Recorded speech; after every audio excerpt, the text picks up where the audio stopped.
Parshas Bo, Perkid Beis, Posuk Aleph. Yom Hashem el Moshe, Vel Aaron Beretz Yisrael Lemor. HaChodesh Hazeh Lochem Rosh Chodoshim. This month is the first of the months, meaning the month of Nisan, the month that they're leaving Egypt. When you calculate months of the year regarding festivals, regarding mitzvos, Nisan is considered the first month.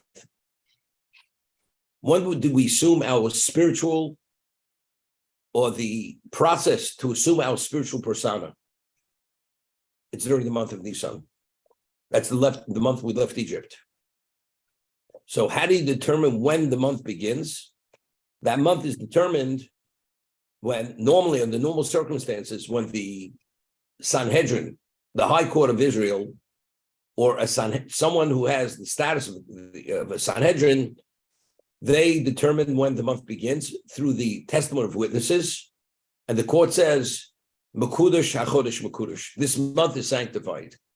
And once they determine which is the first day of the month, you count so many days for whatever event is supposed to take place. So let's say it's Nisan. They designate and determine which is the first of the month, and they sanctify the month. The month begins. All the laws which we speak about now, we know when the 10th of the month is, we know when the 14th of the month is, and we know when the 15th of the month is, because the Bezdin, the Sanhedrin, designated when the month and when it began through sanctification. The 10th of the month, they were supposed to take the lamb or the goat to be examined to be the Korban Pesach. On the 14th, they were supposed to slaughter it. And the 15th, at night, they were supposed to eat it and not go outside. The 15th morning, they were all going to leave Egypt. So they have to determine when the month begins, so all these other things evolve and take place during the month. But Nisan is Rosh Chodoshim. This is the first of the months. So the Gemara tells us number of locations. Person makes a neder. He says, I will bring a sacrifice, voluntary sacrifice. The Torah says you must bring it. It's a positive commandment, and you're not permitted to allow three festivals to pass. You should not delay it more than 3 festivals. If you delay it more than 3 festivals, you're in violation of a negative commandment. The Torah says, Lo sa'acher l'shalmo. You should not delay fulfilling that neder. Any neder, not even only a korban. When do you start counting those 3 months? Do you start counting from Nisan, or it's any 3 months? Everybody agrees the first regel you count is always Nisan. So you have Pesach, Shavuos, Sukkot. So a person makes a vow to bring a korban before Pesach in the month of Nisan. He has to bring that before Sukkot ends. If he delays beyond Sukkot, he delayed 3 festivals, he's a violation of L'suchal l'shalmo, l'achir l'shalmo, l'suchal l'achir l'shalmo. You're not permitted to delay bringing that korban. This is the first month.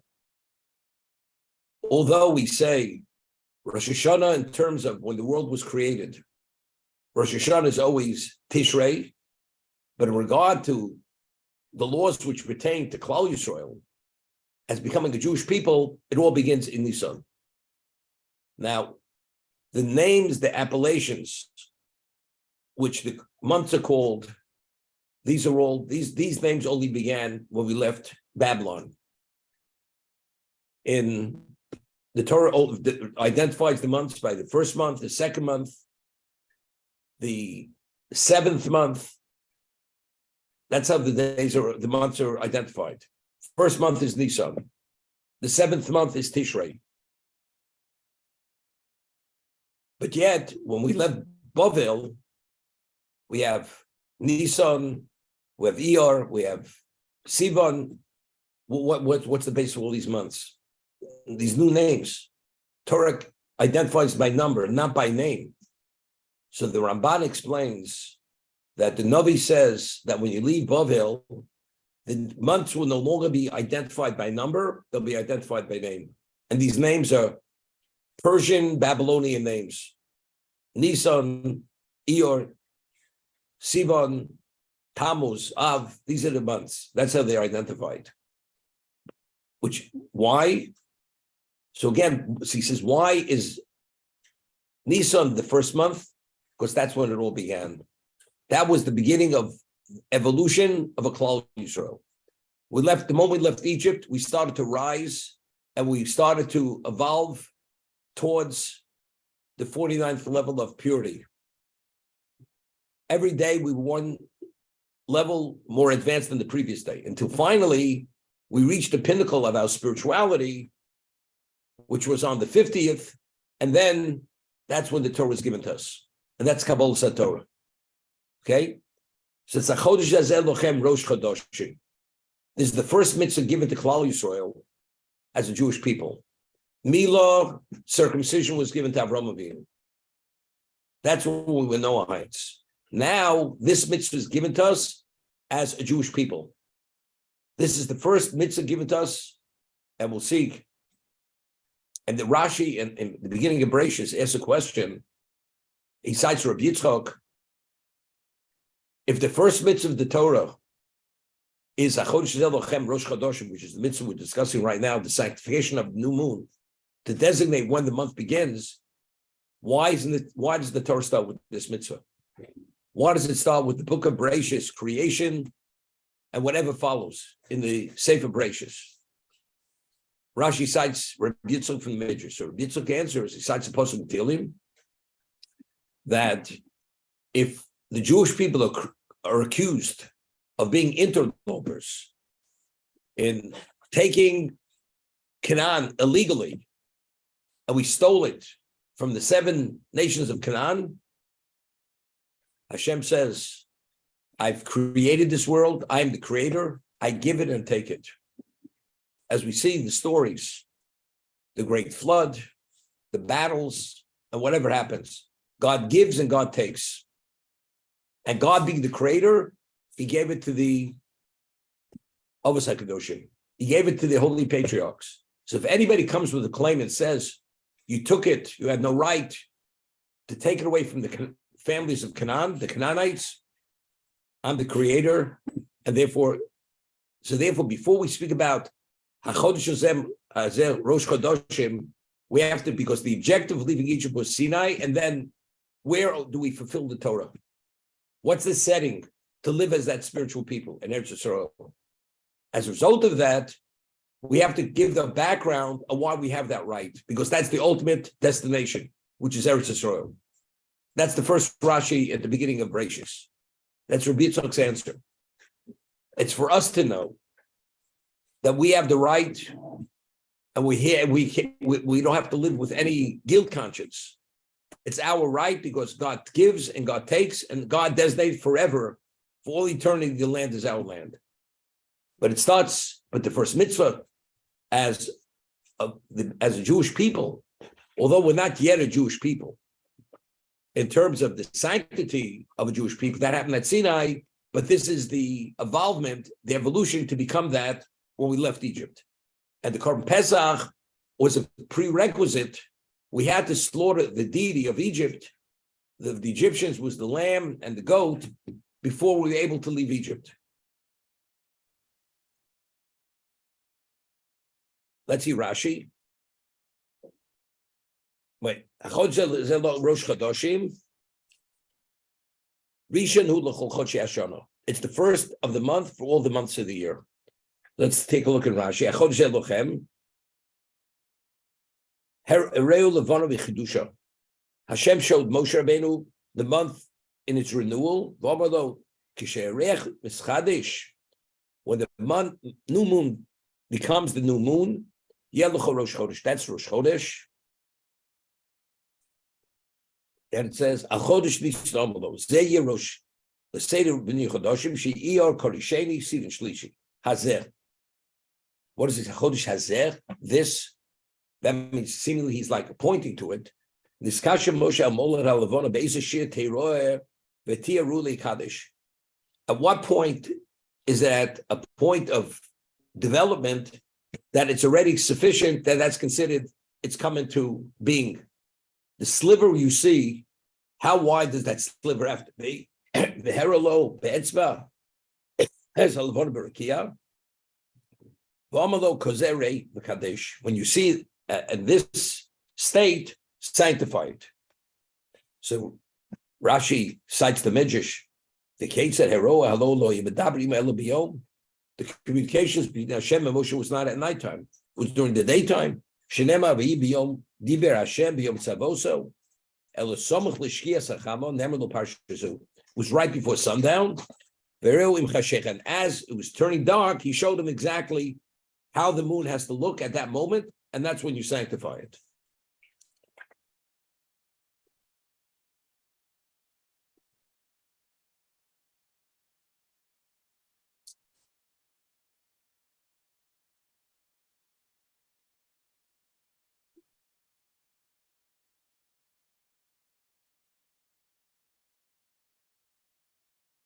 Okay. Daber el kol adas Yisrael leimor. Okay. This is the first time we're referred to as the Jewish people. Speak to the complete congregation of Israel. Until now, the Torah refers to us the God of the Hebrews, Elohim Ivrim, the God of the Hebrews. He says, now Hashem says, speak el kol adas Yisrael leimor. Ve'asol lechodesh hazeh, on the 10th of this month, Yikhu lohem ish selabos selabois. Each person should take a sheep for the household, and it's based on the paternal line.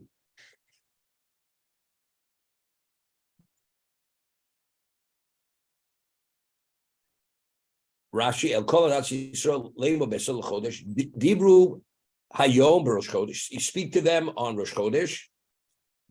They should take the sheep or the goat on the 10th. Pesach Mitzrayim mecho be'oser. Only the first Pesach did they take on the 10th of the month. They had to purchase it on the 10th. Lo Pesach Doros. At the future Korban Pesach, you were able to buy it even Erev Pesach. You didn't have to purchase it. Here they had to purchase it already on the 10th of the month.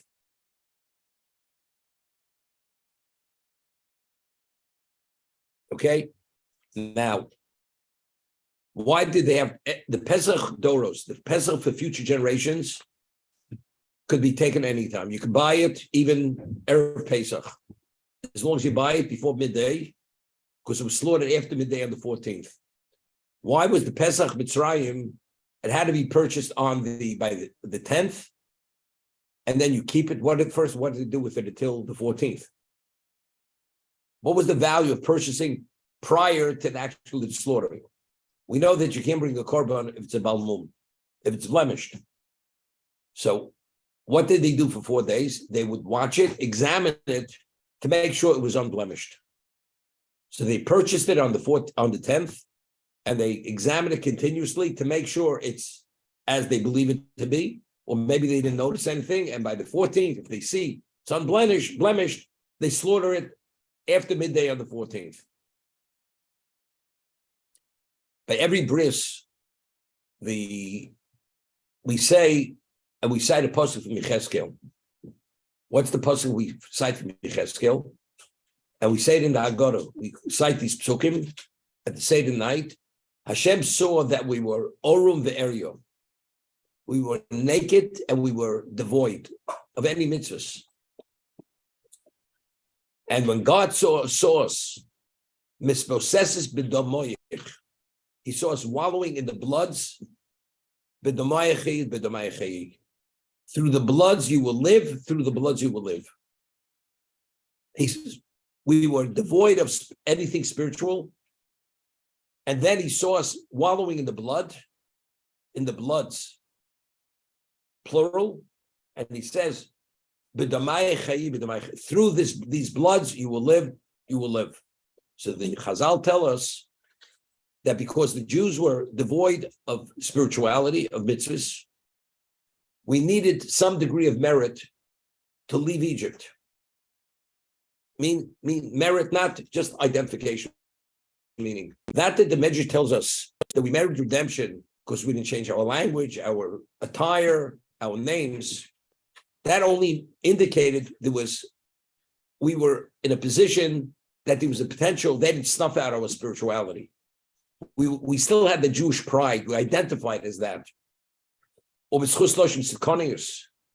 the women had the faith that there was going to be a redemption, and that merit we left Egypt.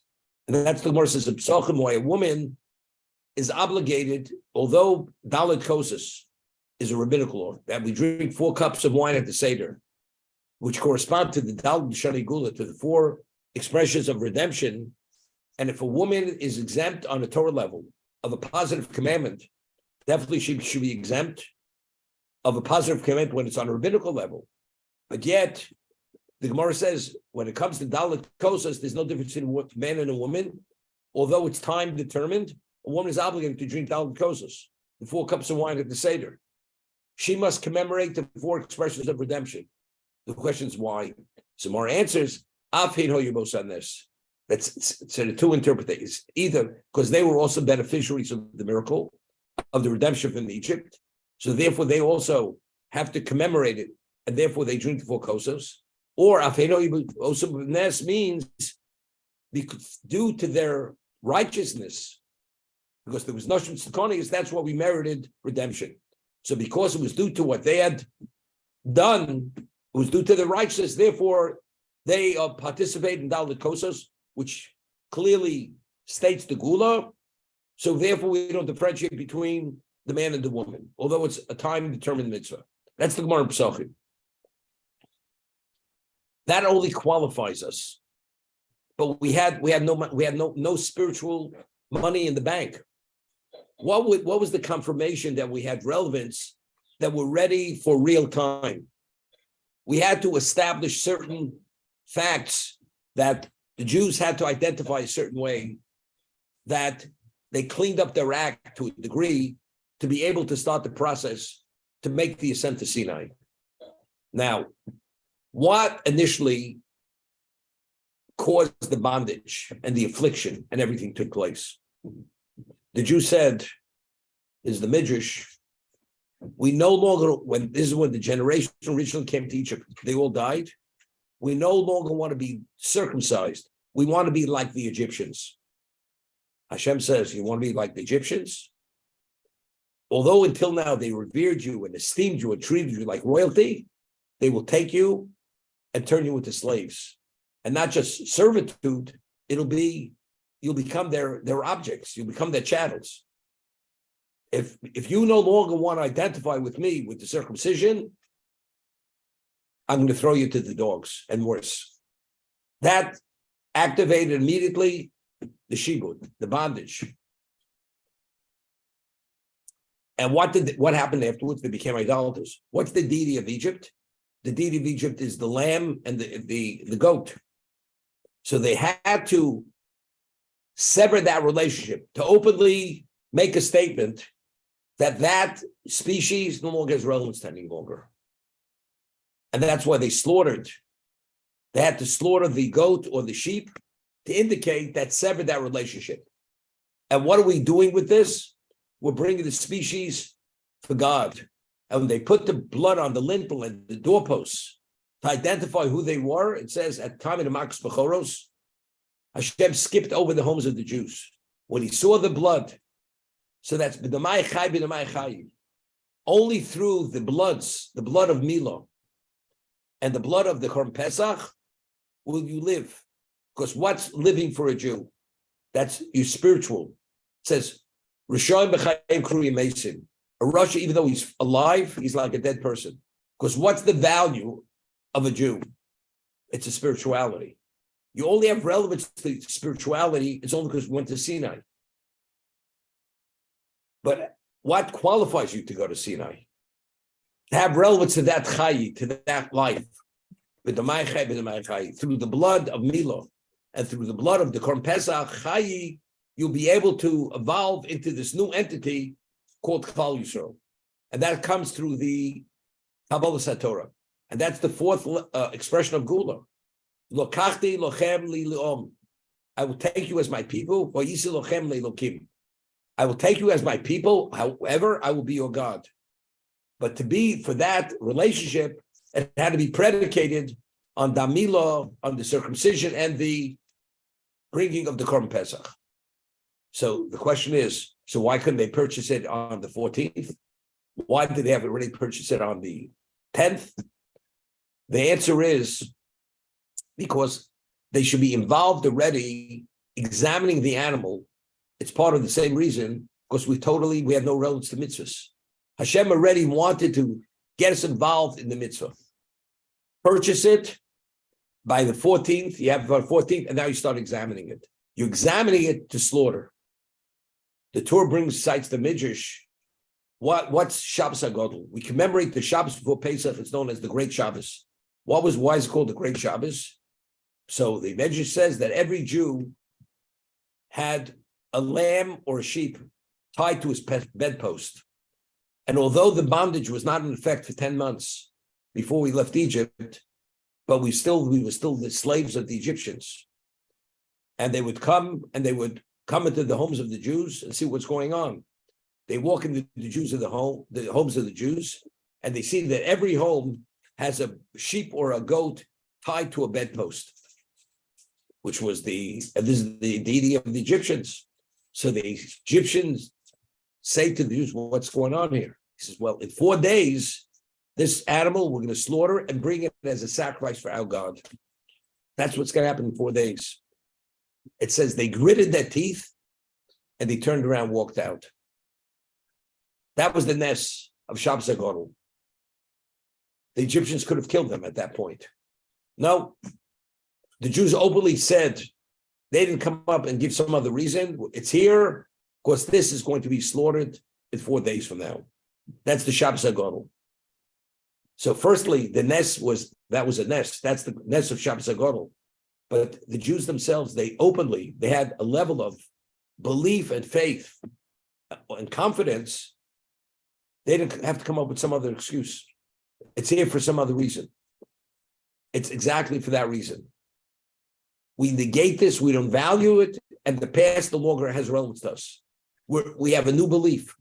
We're going back to our original belief, which is the belief of what? Of our patriarchs, of our forefathers. That's the understanding. So these two mitzvahs specifically had to be given to them because they have to be reinstated. They gave up the circumcision because they said we want to be like the Egyptians, and especially if you understand what Mila represents. Removing the foreskin means you're detaching yourself from the chet of Adam Rishon, because we said the foreskin is the expression of that evil. You have no relevance to spirituality until you remove that foreskin. So that's the first thing they have to do. That's what's called Bris Kodesh. It's the Holy Covenant. And then you have to actually do the act of what? Negating and terminating the relation with the idolatry. And that came about with the slaughtering and the eating of the Korban Pesach.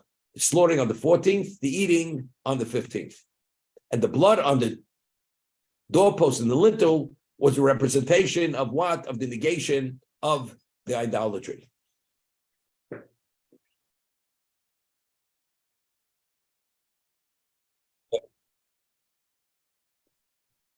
So, Rabbi, my question is, since we were talking about free choice and the lack of free choice that Hashem removed from Paro, so we ourselves also, we're either, everything is determined in our life except whether it's Tzaddik or Russia, i.e. we have free choice. So how does the free choice actually work if everything is already predetermined, say from Rosh Hashanah to Rosh Hashanah, or even before that, our longevity, our health, how we suffer, how we don't suffer, all these things are determined. So how do we influence it every day in Shemon Esrei when we ask for health and wealth and all these things, when it's all really determined? Maybe the path, how we get there is not determined, but the result is determined. Okay. So I'm going to quote the source. It's Gemara needed. Gemara says, when a child is about to be conceived, a malach takes the droplet of semen before HaKadosh Baruch Hu, before God, and he pronounces on that droplet, Chacham o tipesh. Is this child going to be wise or foolish? Gibor or cholosh. Is it going to be strong or weak? A weak constitution. Osher or oni. wealthy or poor. Every pronouncement on the future of that child is pronounced. So the Gemara says, what about tzaddik v'rosha? Will he be a tzaddik or rosha? Is that pronouncement made by Hashem on that droplet of semen? So Gemara says, no. Why? Because hakol b'dei shamayim chutz b'Yerushalayim. Everything is predestined except Yerushalayim. Fear of God. And that's what we call, that's free choice. Okay? A person, its destiny should be wealthy. Could that poor person, a person is destined to live 100 years. Is it possible he'll live less than 100 years? So Mar says in Moed Katan that a person doesn't necessarily live out all these years. If you don't utilize the years as God feels they should be utilized, God takes a person before his time.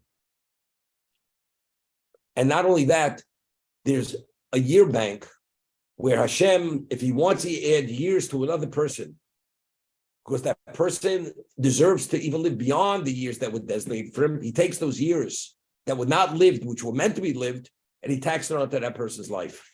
And he extends that person's life. The Gemara tells us a story at the beginning of Bava Basra that he was a person who oversaw the charity in a certain community. He was known as Binyamin HaTzadik. And it was famine years. And a woman came, and she had 7 children. And she came to him to receive some of the money from the communal charity. So he said to her, I've given it all away. There's nothing left. So she said to him, if you don't support me, a mother and her 7 children are going to die of starvation. So he said he took money out of his own pocket and he gave her with enough money that she should support her to live, she and her 7 children. Fast forward, Binyamin HaTzadik is on his deathbed. And the angel of death is about to take him. The Malachim come to Hashem and says, this man, he deserves to live longer. So Hashem took 22 years and he tacked it onto his life, and he lived 22 years beyond his original life expectancy, in the merit that he supported, that he allowed this woman and her 7 children to survive the famine. So a person could have his years extended, and God forbid a person can have his years shortened. But the years that are shortened, those years have to be lived by someone. So there's a year bank that Hashem taxed those years on a person who has a special worthiness. I'll give you an example. Shmuel HaNavi passed away at the age of 52 on the day that he was born. And he prematurely aged. When he was 52, he looked like a very aged person. Why? Because if he would have looked younger, it would have been a Chil Hashem. Shmuel HaNavi is the equivalent of Moshe and Aaron. That was his level of spirituality. And a man of that dimension of holiness, he should pass away at 52. So Hashem caused he should look aged, as if he was beyond his years, and then he took him. But why? What's the reason? Because it would have been the Chil Hashem. But why did Hashem take him early? So the Gemara says in Tainus, who originally anointed Shaul HaMelech, King Saul? Shmuel. Shaul was the protege of what? Of Shmuel HaNavi. If Shaul would be taken, Shaul had to be taken because David had to be installed as the king. That means Shaul would be taken in the lifetime of Shmuel. It would have caused Shmuel tremendous pain. So the Gemara asks, delay the passing of Shaul, and David will be installed later. When it's time for a new king to rise to be king, a malchus nogas b'chaverta afilu k'mo limo. That one kingdom does not infringe on the other as much as a hairbreadth. It was time for David to assume the throne. Shaul it's over. That means he has to die. But how does he die in Shmuel's lifetime? It'll cause him tremendous suffering and pain. So what did Hashem do? He took Shmuel before his time, that he should not witness the passing of his Talmud, his protege, who he anointed to be king, and therefore he aged prematurely, and he was taken before his time at the age of 52. 1 second. just let's get the foundation of the concept. A person doesn't have to live out all his years. You meant initially to live so many years, but there could be things that intervene or happen which change the question. There's a famous question which is asked, and it's discussed by the Nod Yehuda. We know that one of the honors at a bris, one of the greatest honors is to be the sandok. That you hold the child when the child is being circumcised. Why is it such a special honor? So there's a Tosus Rabbeinu Peretz, which cites a midrash that the sanduk is the equivalent of the Ketores offering. The Mishnah tells us in Yuma that how did they choose the Kohanim, who officiated in what capacity? They had so many Kohanim, so they would have similar to something like a lottery system. Every day they would gather and they call a number and they count all the Kohanim, and wherever that number came out, he's the one who would actually be chosen to do that particular service. So it says, when it would come to choose who would be involved in the Ketores was brought every day, the incense offering. It says when they would make the announcements, the Kohanim of that family should get in the circle to count and to say a number and to count the people and come to that number. They would only say Chadoshim. That counting was called the pious. The Israeli lottery is called the pious. So they would say Chadoshim the Bikorim. Only the due people who were never involved in the Ketores offering, only they should be within the circle. Why? So Gemara explains, because anybody who was involved in the Ketores became wealthy, became financially wealthy.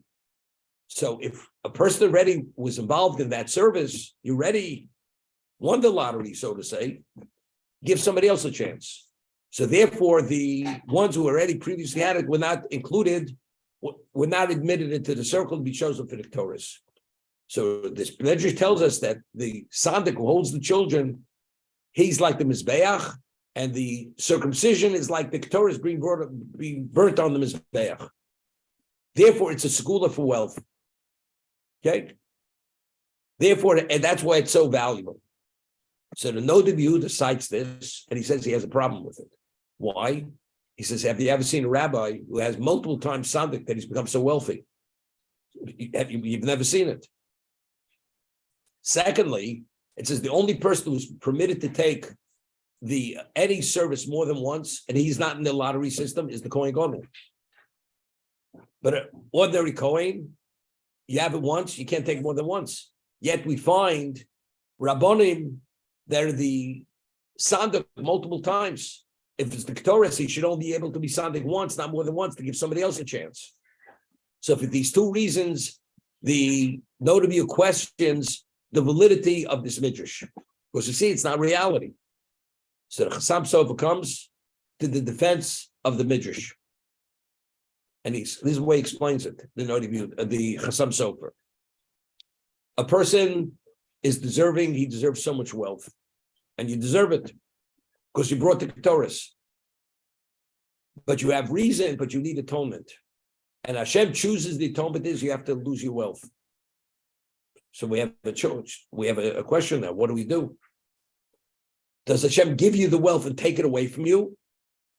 Well, Hashem says it's a wash. That since you have debt, the debt wipes out the wealth, and therefore Hashem says you don't have to experience that pain of being given and taken. I just won't give it to you. Nobody's perfect. The midas harachmim is that Hashem doesn't give us the wealth because then he has to take it. So therefore he doesn't give it.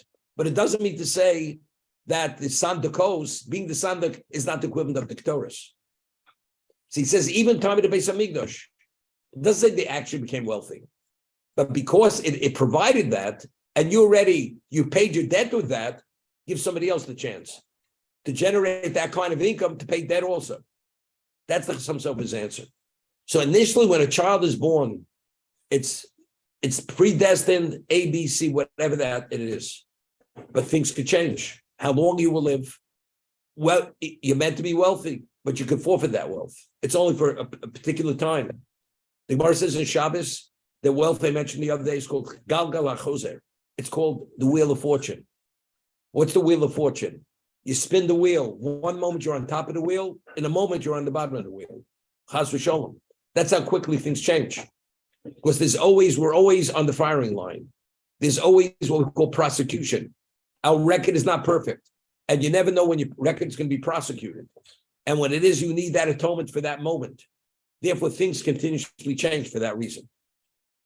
So we have free choice. We have free choice to do the right thing. And all this change is always a challenge, which actually intensifies the free choice. If I'm doing all the mitzvahs and I'm giving charity, why did God take my wealth? It's a challenge. You got to make a choice. You're being tested. If you meet the challenge, then you succeeded. So all that goes into the equation.